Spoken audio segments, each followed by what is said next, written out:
Welcome to The Birth of Europe, a story that runs from about 500 BCE to 750 CE, taken from Universal History of the Civilizations. Europe is not born in a single moment, nor from one civilization. It emerges slowly from friction, collapse, and adaptation. Celtic networks without states, Germanic worlds beyond Rome, a Roman order that conquers and then empties itself, and finally, new bonds built from faith, kinship, and memory. The key catalysts are migration, environmental pressure, trade collapse, and moral fatigue. You see, Europe begins not as Rome continued, but as many worlds learning to coexist after Rome failed. When we speak about the birth of Europe, we usually start with Greece or Rome, but the Celtic world that already was forces us to begin earlier, from about 500 to 225 BCE, with a civilization that had reached long before it had states. A Celtic woman trader stands on a riverboat at dawn. The current carries her south, toward Massalia, the Greek city we now call Marseille. Stone walls rise from the water. She is not impressed. She has been here before. She knows enough Greek to bargain iron for wine, amber for pottery. For her, the world is not borders or laws. It is rivers, roots, and remembered faces. What she sees is a Europe already alive. Oppida spread from Gaul to Bohemia, master craftsmen shaping iron, warriors moving fast, merchants carrying news and goods across vast distances. This is a civilization without writing states, but not without order. Its axis of mentality is networked and mobile. Loyalty is personal. Power moves with people, not buildings. The catalysts are geography and trade. Long river systems like the Rhine and Danube connect worlds. Growing demand for metals pulls Celtic groups into contact with Greeks, and later into conflict. These are the same Celts who will march on Rome in 390 BCE, and later sack Delphi in 279 BCE. They are not barbarians at the edge, they are actors at the center. She watches the Greeks carefully. Brilliant, yes, but enclosed, tied to city walls, laws, citizenship. Well, her world feels larger. No states, no empires, but confidence, violence, movement. Europe does not begin as a Roman project. It begins as a Celtic civilization without a state, rich, dangerous, connected, and fully aware of its own power. From about 400 BCE to 9 CE, another Europe takes shape just beyond Rome's reach. This is the Germanic world, beyond Rome, and it is defined not by cities or laws, but by people and bonds. A Roman auxiliary soldier tightens his cloak as mist rises from the forest near the limes. Beyond the palisade, there are no roads, no temples, no tax offices, only trees, smoke, and voices carried by the wind. He knows the men out there do not fear Rome. They do not want Rome. What he sees is a society organized around halls, not forums, oral law, not tablets, loyalty to leaders, not institutions. There is no writing, no coinage, no permanent bureaucracy. Power is personal. Honor is remembered, not recorded. This is the Germanic axis of mentality, relational, martial, and deeply suspicious of abstract authority. Several catalysts harden this divide. Population pressure pushes groups south. Trade brings Roman goods, but not Roman obedience. Forests and marshes block roads and slow legions. Rome can conquer land, but it cannot rewire this social logic. The breaking point comes in 9 CE, in the Teutoburg forest. 3 Roman legions vanish, not defeated in open battle, but dissolved in woods they cannot control. You see, this is the moment Rome learns a limit it cannot legislate away. From then on, the frontier becomes more than a border. It becomes a mental fault line. West of it, law, cities, discipline. East of it, kinship, honor, memory.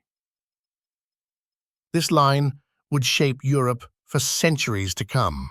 Religion, politics, and even the later division between the Latin and Protestant worlds trace their origins to the moment when Rome encountered a civilization it could not absorb.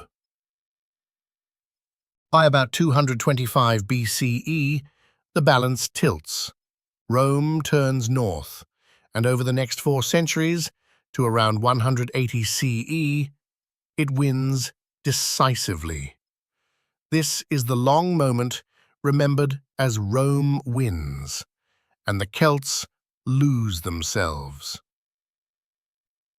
A young Gallic noble adjusts his toga before stepping into a Roman forum. He speaks Latin well. He knows the law. His father once led warriors across open land. Now he leads councils under stone arches. The old songs are gone. In their place are milestones, aqueducts, and schedules. The roads are perfect. What he sees is Rome at its most convincing: cities, law, administration, citizenship. Peace enforced by legions stretches from Iberia to the Rhine. Taxes are predictable. Disputes are settled by courts, not blades. For many communities, this feels like progress. The axis of mentality shifts. The older Celtic world was mobile, personal, and volatile. Rome offers stability through impersonality. Power moves from kinship to institutions. Memory moves from song to record. Order comes at a price. The catalysts are clear and relentless. Military conquest after 225 BCE, dense urbanization, expanding trade routes, and the promise of Roman citizenship, formalized across Gaul and beyond. By the 1st and 2nd centuries CE, Roman schools educate local elites. Latin replaces older tongues. Law replaces custom. And yet, something thins. He is Roman now, safer, richer, more connected, but quieter. The old independence fades. Identity becomes administrative. Culture becomes provincial. Rome civilizes Europe, yes, but in doing so, it empties much of Europe of its older selves. The foundations are strong, and the silence beneath them grows. By about 180 CE, something essential begins to drain out of the Roman world. Over the next 2 centuries, until 406 CE, we enter the phase best described as when Rome has no Romans left.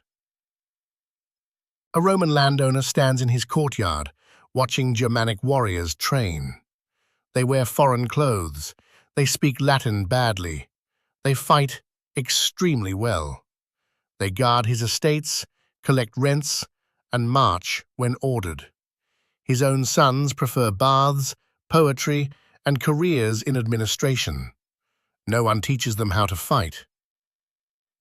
What he sees is an empire that still stands, roads intact, laws enforced, taxes collected, but hollow. Armies are outsourced. Labor is outsourced. Even courage is outsourced.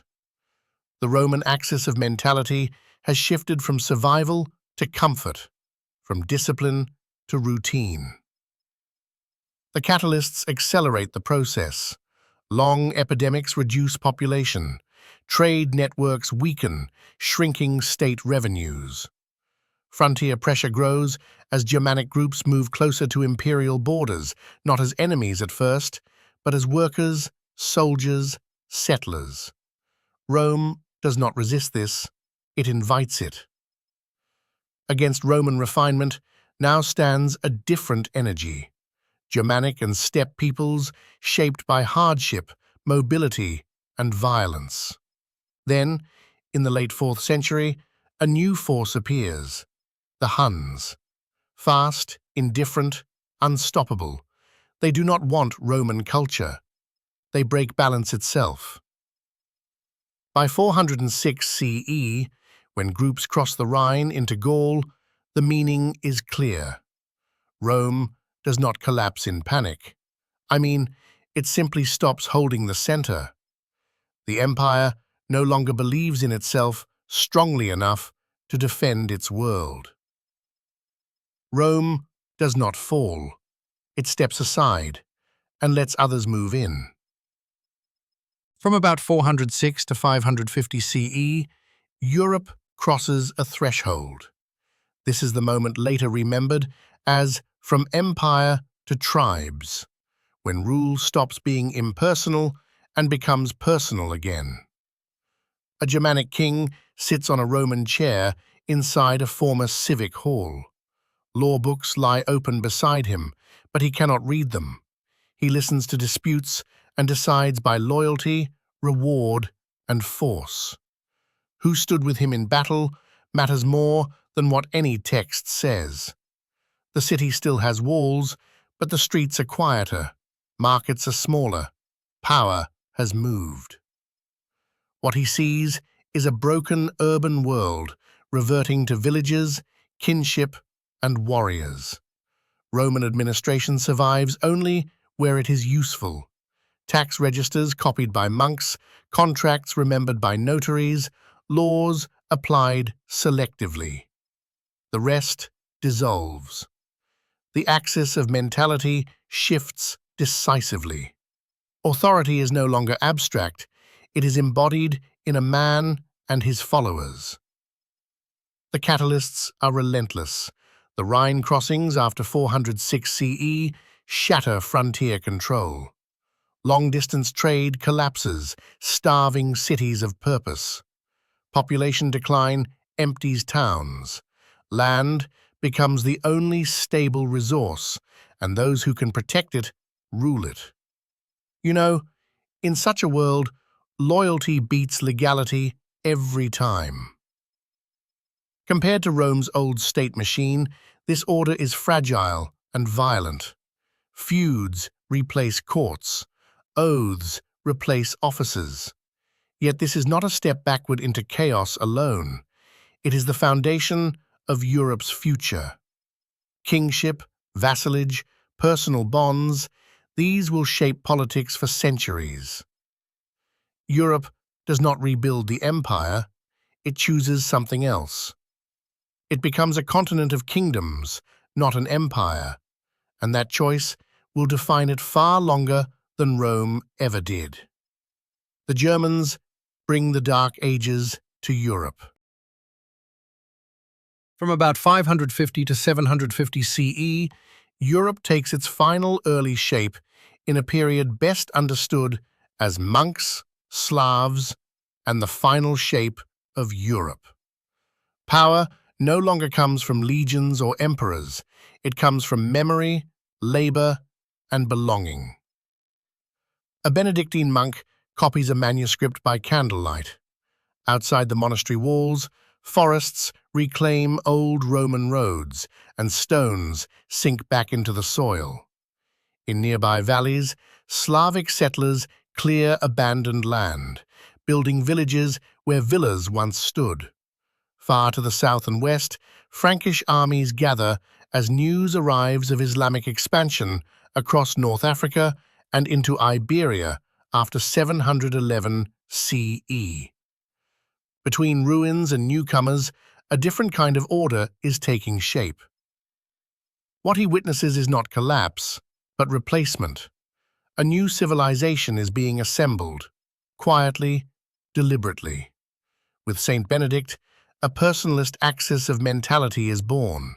Rule is learned through discipline freely accepted, work through shared rhythm, memory through text and prayer. The rule of Saint Benedict, written around 530 CE, spreads across Europe, forming communities centered on the dignity of the person, responsibility, and continuity. This is not a vague Western world, but the Latin civilization, one built not on empire or blood, but on persons, memory, and moral order. The catalysts are decisive. Ongoing migration reshapes populations. Trade networks are local now, not imperial. External pressure from expanding Islam forces Western rulers to coordinate, and monasteries become anchors in a moving landscape, preserving law, language, and identity. This Europe is not Roman and not tribal either. It does not aim to control the world, it aims to form people. Latin Christianity builds networks of trust where states cannot yet exist. Slavic, Germanic, and Roman legacies blend into something durable. By 750 CE, Europe is born, not from Rome's power, but from its ruins. Shaped by monks who remember, migrants who settle, and loyalties that finally hold. Europe does not move in a straight line. It begins as a Celtic world, rich and connected.